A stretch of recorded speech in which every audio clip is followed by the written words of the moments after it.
this is part 2 of our DR kind of breathing core series. In phase 1, I laid down the foundations kind of just the technique. So if you haven't watched that, go back and watch that one. Otherwise, let's go. So we're gonna go on the floor and we're gonna meet on our backs. Okay, good. So in part 1, or in phase 1, you got really good at this position. Back is chilling, everything's in neutral, ribs are down, core is on. This is a stiffening position. Everything is stiff here. I'm not loose, so I'm very active here. I'm not coning or doming. I'm not having any energy leak out the front. It's hard to talk in this position because it's actually quite active. Okay, from there, hands are gonna stay on our lower ribs. We're gonna exhale, and we're gonna drop one heel down, and then we're gonna inhale at the top. Again, you're inhaling and expanding outward, not up into the front. So you're gonna inhale, exhale, drop the heel on the full exhale. So the breathing, I used to coach this differently, and I've changed how I coach it, and I think you can do it multiple ways, but this is how I'm coaching it now, and this is how I do it. So I exhale on the whole movement. So exhaling away, and I'm still exhaling that same exhale, and I'm bringing it back, and then I'm pausing, and then I'm taking an inhale. And when you're under load, you're not taking this like big relaxing inhale. It's kind of like a sniffing of air. It's like, because my core is still on. I can't just like let everything go and have this big relaxing inhale. It's like, no, I'm tight, I'm still stiff, I'm sniffing air, and I'm expanding laterally, not out the front. You will see this on people or on yourself. If you're not breathing that way, you'll cone and dome when your legs are in supine 90. And that's not a bad thing, but we're trying to work on it. So we're gonna work on the right way. So I'm inhaling, I'm sniffing air, thinking about expanding laterally, and then exhale. Same exhale, bring it up, pause. Inhale, pause. Exhale, pause. I also used to cue the pelvic floor. I don't anymore. I don't think we need to do that anymore. I think the pelvic floor will respond to what the diaphragm is doing with our breath. And I don't think we need to like squeeze up on the pelvic floor into a Kegel. You can though, you can do that in the exhale. So if you want to do that, men, women, any gender, it doesn't matter. Pelvic floor is still a thing. So you can do that on the exhale where I'm wrapping, exhaling, and I'm pulling up on my pelvic floor. That's often too much for people. And as soon as I give that cue, they're like, wow, now there's way too many cues. So it's like, you don't have to worry about that side of it. Like your pelvic floor is going to do what it's going to do when you activate the groin, when you activate the abdominals, when you activate your diaphragm. That's a whole separate video of pelvic floor. So just an aside, if you've been told to do that, you can do it. If you don't want to, you don't have to. It's all good. Okay, so you're going to do that for about a minute, exhaling kind of thing. Good. Next, you're going to grab your block or your little courageous ball or anything, and then we're going to do the same thing with our breath. So I'm exhaling, and I'm squeezing that,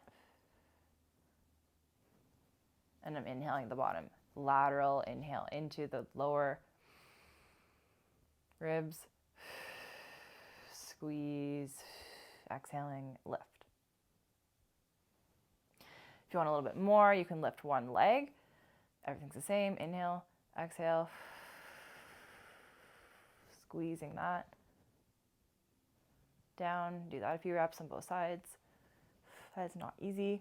You can elevate your heels and do that on the bench, say, or what have you. Okay, and then the third exercise we're going to do, hopefully you can see me, is going to be a beast plank with and without the squeeze. So Same kind of mechanics.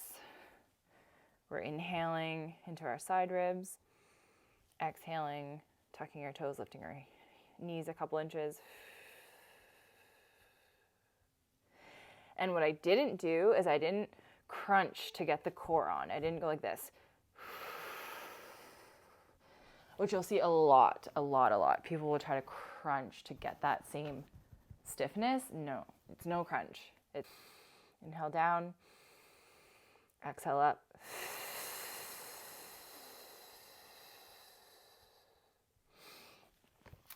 So that's our beast plank, and you can do it with a groin squeeze if you want a little bit more of that lower abdominal, pelvic floor and groin region.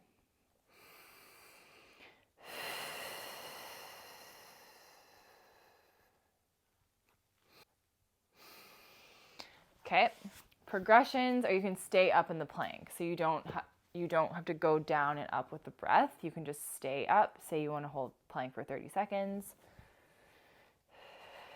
So I've wrapped, everything's tight. And then when I inhale, again, it's that sniffing of air. It's that sniffing and trying to breathe into my lower ribs outward. Because I'm still under load. I'm in a plank. I can't just let this like full breath go and then all my pressure is going to come out the front, and that's what we're trying to work on. We're trying to not do that. Here, sniffing a bit of air, long exhale. Again, if you want that pelvic floor block adductor work,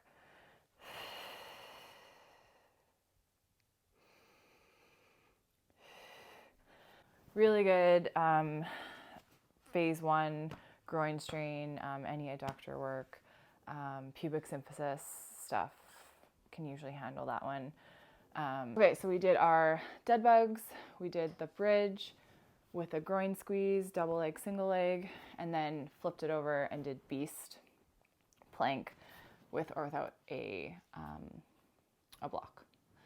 So yeah, just a good start for those ones.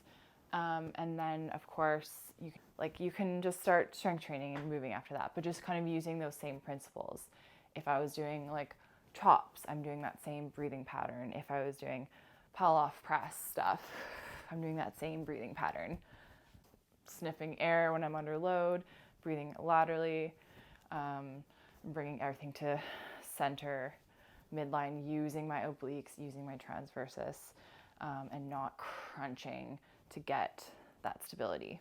Okay, so I hope that was helpful. Just kind of giving like a snippet, a little roundabout approach of some early phase stuff that you can try with DR, with postpartum, of any age, post hernia surgery, pre hernia surgery, groin strains, pubic symphysis dysfunction, core injuries, athletic pubalgia, stuff like that.